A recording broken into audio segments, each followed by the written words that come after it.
Hi, and welcome to Crack the Boards. In today's video, we will have a look at USMLE questions related to biochemistry. Let's have a look at the first question. During an annual physical exam, a 17-year-old woman was noted to have mild splenomegaly. She has no current complaints, her medical history is unremarkable, and she's not having any medications. A family history reveals that her father has a congenital spectrin protein defect. Her vital signs are normal. Which of the following would be elevated in her blood? Option A, spherocytes. B, red blood cells. C, siderocytes. D, bite cells.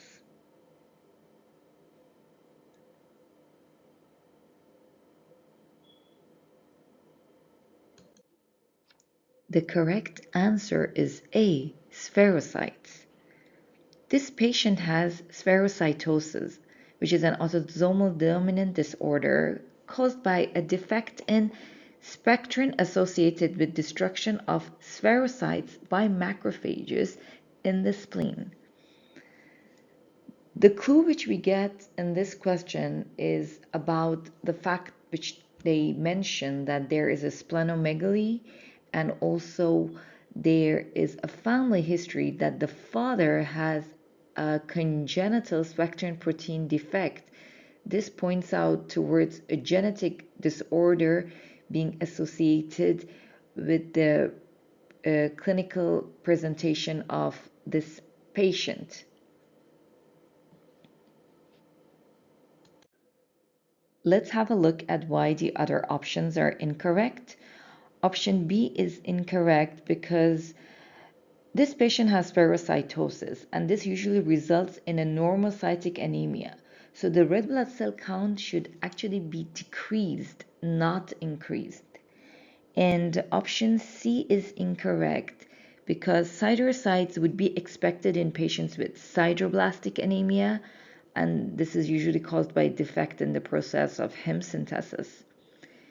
And option D is incorrect because bite cells are characteristic of glucose 6-phosphate dehydrogenase deficiency due to the removal of Haynes body by macrophages.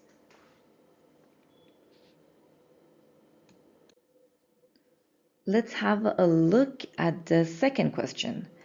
A 43-year-old man presents to the emergency department with nausea and vomiting lasting 2 days. He has a 15-year history of alcohol abuse. Shortly after receiving an IV solution of 5% glucose and normal saline, he suddenly develops confusion, ataxia, nystagmus, and ophthalmoplegia. The underlying cause of this neurological disorder is most closely associated with which of the following conditions? A. Central pontine myelinolysis. B. Purkinje cell atrophy. C. Viral encephalitis. D. Thiamine deficiency. E. Vitamin B12 deficiency.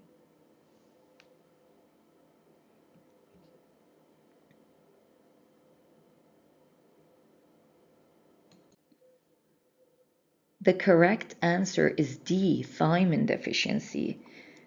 This patient is showing clinical features of Wernicke encephalopathy, which includes confusion, ataxia, nystagmus, and ophthalmoplegia.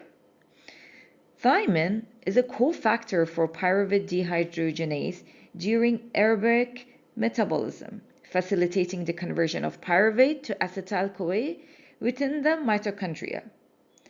If a thiamine deficiency exists, pyruvate is unable to enter the citric acid cycle, instead being converted to lactate, which may lead to lactic acidosis.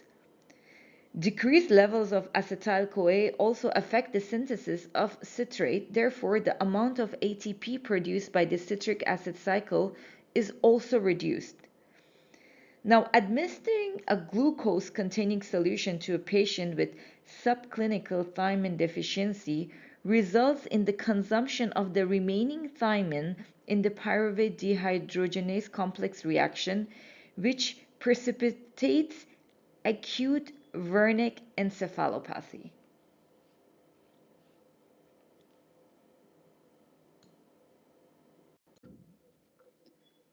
Let's have a look at why the other options are incorrect. Option A is incorrect because central pontine myelinolysis is a demyelination syndrome associated with a rapid IV administration of a saline in a patient, usually who's an alcoholic, who has hyponatremia. And option B is incorrect because atrophy of Purkinje cells in the cerebellum is a complication of chronic alcoholism but does not produce acute Wernicke encephalopathy. And option C is incorrect because the signs and symptoms of a viral encephalitis are primarily headache and mental status abnormalities. There is no association of the clinical presentation with an IV infusion of a glucose-containing fluid. And option E is incorrect because vitamin B12 deficiency is associated with the subacute combined degeneration in the spinal cord with demyelination of the posterior column and the lateral corticospinal tract. In these patients, they will have lack of proprioception and a wide-based gait.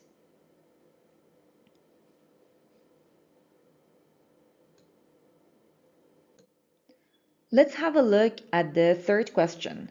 A 45-year-old man presents with fatigue, difficulty walking, and a burning sensation in his feet.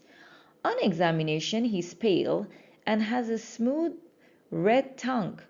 The patient reports adhering to a vegan diet that excludes all animal products for the past 5 years. Laboratory studies reveal macrocytic anemia. What deficiency is the most likely underlying cause of his symptoms?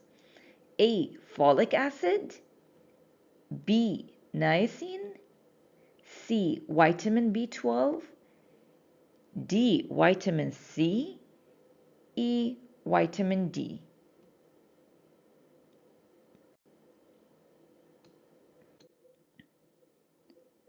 The correct answer is vitamin B12.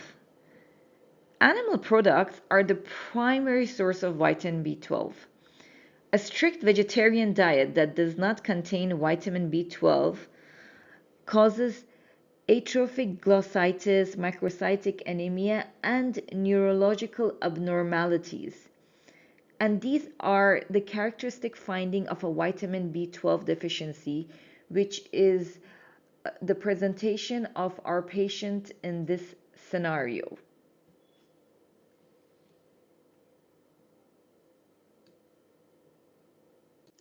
Let's have a look at why the other options are incorrect. Option A is incorrect because folic acid deficiency does cause all the findings in this patient, except that the neurological findings are less frequent as compared to vitamin B12 deficiency. And a vegetarian diet is usually rich in folic acid.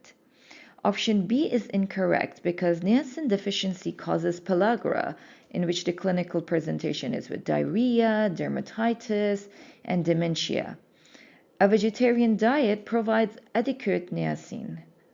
Option D is incorrect because vitamin C deficiency causes scurvy, and a vegetarian diet provides adequate vitamin C.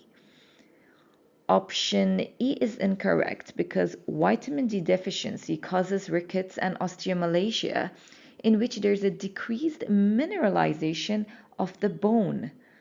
The clinical findings in this patient excludes vitamin D deficiency.